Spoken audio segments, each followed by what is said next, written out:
Olá pessoal, tudo bem com vocês? Aqui é o Pastor Paulo On e sejam bem-vindos a mais um CPD, um capítulo por dia, a sua dose diária de leitura e reflexão na Palavra de Deus.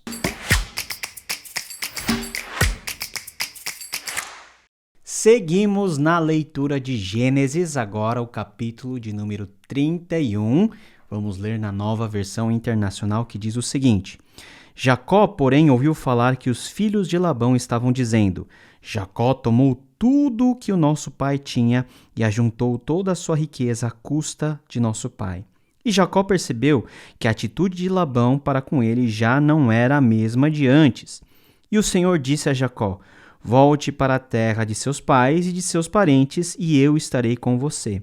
Então Jacó mandou chamar Raquel e Lia para virem ao campo onde estavam os seus rebanhos e lhes disse: Vejo que a atitude do seu pai para comigo não é mais a mesma, mas o Deus de meu pai tem estado comigo.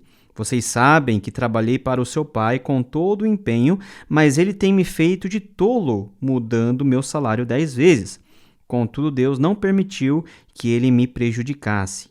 Se ele dizia: as crias salpicadas serão o seu salário, todos os rebanhos geravam filhotes salpicados, e se ele dizia: as que têm listras serão o seu salário, todos os rebanhos geravam filhotes com listras. Foi assim que Deus tirou os rebanhos de seu pai e os deu a mim. Na época do acasalamento, tive um sonho em que olhei e vi que os machos que fecundavam o rebanho tinham listras, eram salpicados e malhados. O anjo do Senhor me disse no sonho: Jacó. Eu respondi: eis-me aqui. Então ele disse: olhe e veja que todos os machos que fecundam o rebanho têm listras, são salpicados e malhados, porque tenho visto tudo o que Labão lhe fez. Sou o Deus de Betel, onde você ungiu uma coluna e me fez um voto. Saia agora dessa terra e volte para a sua terra natal. Raquel e Lia disseram a Jacó: temos ainda parte na herança dos bens de nosso pai? Não nos trata a ele como estrangeiras? Não apenas nos vendeu, como também gastou tudo o que foi pago por nós. Toda a riqueza que Deus tirou de nosso pai é nossa e de nossos filhos. Portanto, faça tudo quanto Deus lhe ordenou. Então Jacó ajudou seus filhos e suas mulheres a montar nos camelos e conduziu todo o seu rebanho, junto com todos os bens que havia acumulado em Padã-Arã, para ir à terra de Canaã, à casa de seu pai Isaque. Enquanto Labão tinha saído para tosquear suas ovelhas, Raquel roubou de seu pai os ídolos do clã. Foi assim que Jacó enganou a Labão, o arameu, fugindo sem lhe dizer nada. Ele fugiu com tudo o que tinha e, atravessando o Eufrates, foi para os montes de Gileade. 3 dias depois, Labão foi informado de que Jacó tinha fugido. Tomando consigo os homens de sua família, perseguiu Jacó por 7 dias e alcançou nos montes de Gileade. Então de noite Deus veio em sonho a Labão, o arameu, e o advertiu: Cuidado, não diga nada a Jacó, não lhe faça promessas nem ameaças. Labão alcançou Jacó, que estava acampado nos montes de Gileade. Então Labão e os homens se acamparam ali também. Ele perguntou a Jacó: Que foi isso que você fez? Não só me enganou, como também raptou minhas filhas como se fossem prisioneiras de guerra? Por que você me enganou fugindo em segredo sem avisar-me? Eu teria celebrado a sua partida com alegria e cantos, ao som de tamborins e das harpas. Você sequer me deixou beijar meus netos e minhas filhas para despedir-me deles. Você foi insensato.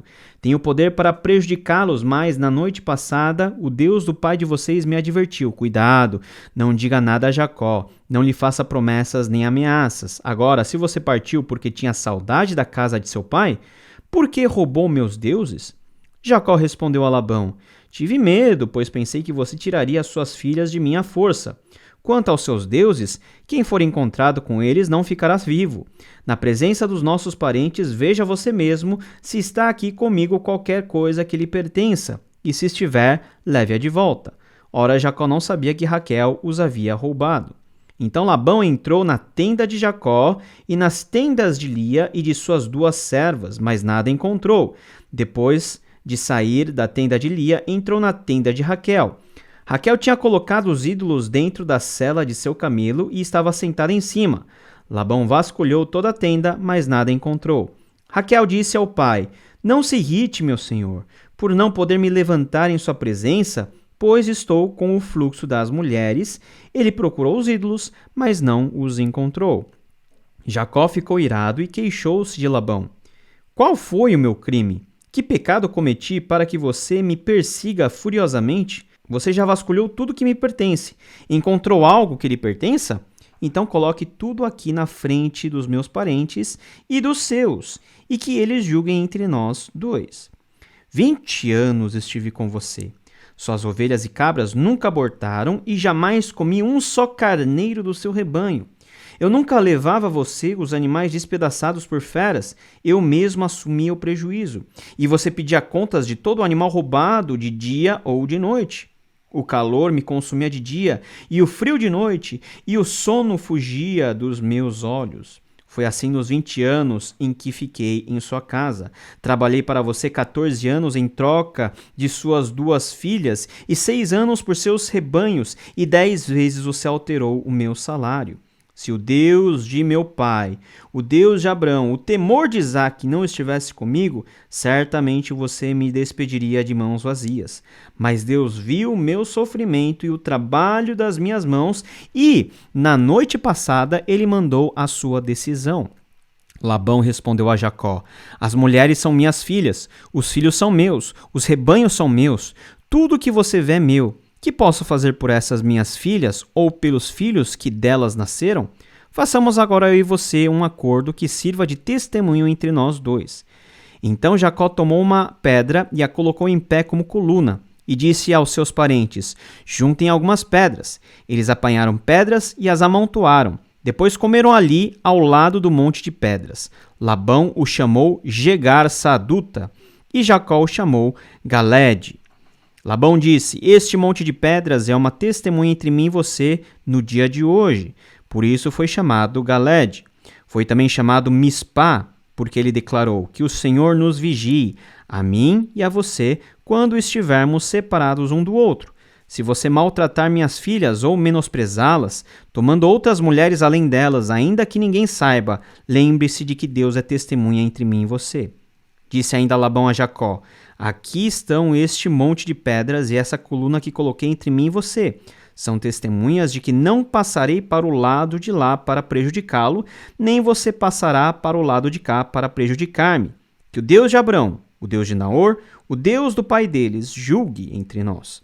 Então Jacó fez um juramento em nome do temor de seu pai Isaque, ofereceu um sacrifício no monte e chamou os parentes que lá estavam para uma refeição.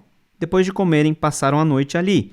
Na manhã seguinte, Labão beijou os seus netos e as suas filhas e os abençoou, e depois voltou para a sua terra. Narrativa longa que fala da saída de Jacó de Padã-Arã rumo à terra prometida, rumo à terra do seu pai Isaque. Mas a saída não foi tranquila. Jacó engana mais uma vez o seu tio Labão. Jacó já havia percebido que os filhos de Labão e o próprio Labão não estavam olhando com tanto favor para ele. Aliás, o próprio começo do capítulo diz que os filhos de Labão estavam com inveja de tudo aquilo que Jacó estava construindo como patrimônio. Jacó tomou tudo que o nosso pai tinha e juntou toda a sua riqueza à custa do nosso pai. Eles estavam desconfiados e Jacó possivelmente estava se sentindo ameaçado e temeroso do que podia acontecer com ele. Afinal, ele estava lá sozinho, na terra de todos eles. As suas esposas poderiam ser tiradas, os seus filhos também poderiam ser tirados e talvez Jacó pudesse ser expulso ou coisa pior poderia acontecer. Nesse momento de ameaça, o Deus que havia prometido a Jacó: Eu estarei sempre com você, ele aparece e fala o seguinte: volte para a terra de seus pais, de seus parentes, e eu estarei com você. A ordem de voltar veio do próprio Deus. E se foi Deus que falou, Deus haveria de guardar Jacó durante toda a sua jornada, como de fato isso aconteceu. Jacó junta suas mulheres e fala o que está acontecendo. Olha, vocês sabem como foi a nossa vida aqui. Durante 20 anos eu servi o pai de vocês e eu só fui prejudicado. Aliás, 10 vezes Labão mudou o meu salário.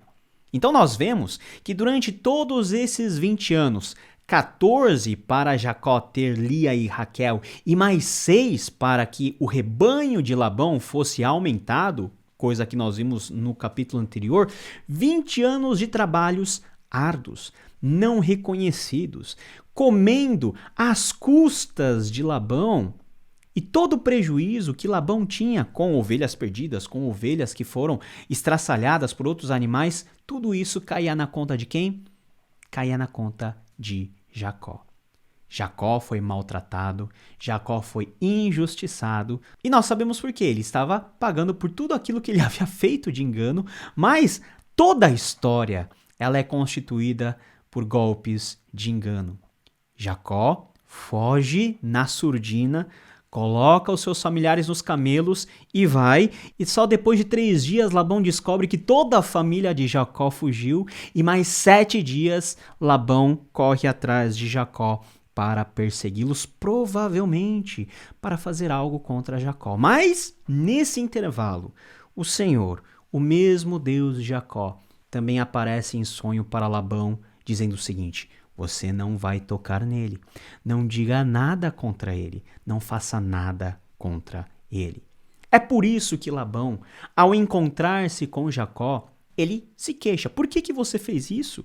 Se você eventualmente quisesse ir, eu liberaria vocês, eu até faria uma festa para vocês. Você não me deu nem chance de eu beijar as minhas filhas, os meus netos. É lógico que era jogo de cena de Labão. Labão estava morrendo de inveja de Jacó. Mas Labão não poderia fazer nada porque Deus havia lhe proibido. E Jacó joga a real. Fala o que estava acontecendo e fala o que estava no seu coração. Olha, eu te servi, nunca te dei prejuízo. O eventual prejuízo que você teve, eu arquei. 20 anos de trabalho, 14 por 2 mulheres, mais 6 para que você ficasse ainda mais rico. E Deus sempre me abençoou. Quando era para ficar com os malhados e com os pintados, Deus é que me dava esses filhotes desse jeito e eu ficava rico porque era Deus que estava me abençoando.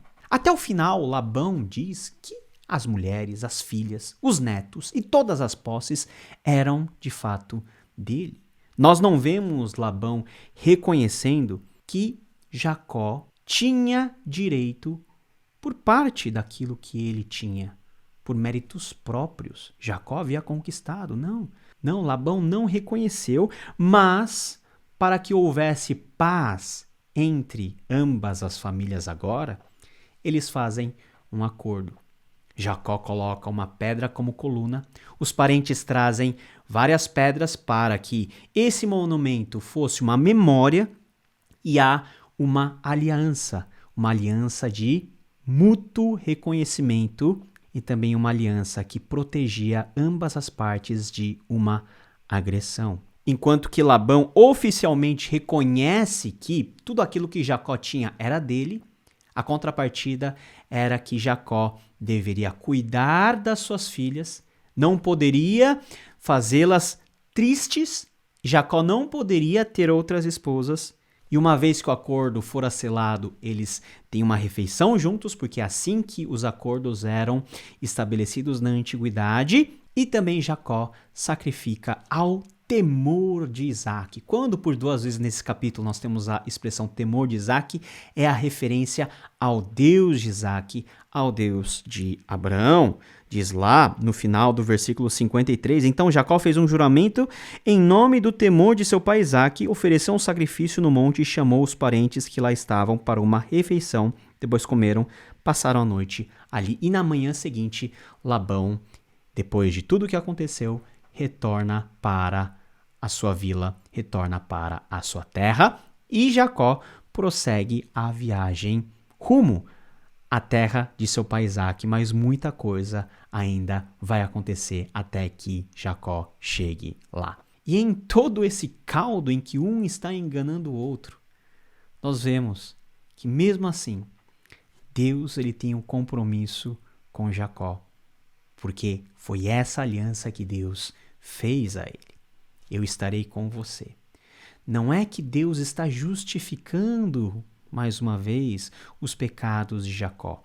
Mas a despeito dos pecados de Jacó, a despeito das falhas que Jacó constantemente vai mostrando, Deus está com ele, Deus está cuidando dele e Deus tem um propósito para a vida dele. Jacó é um personagem muito interessante.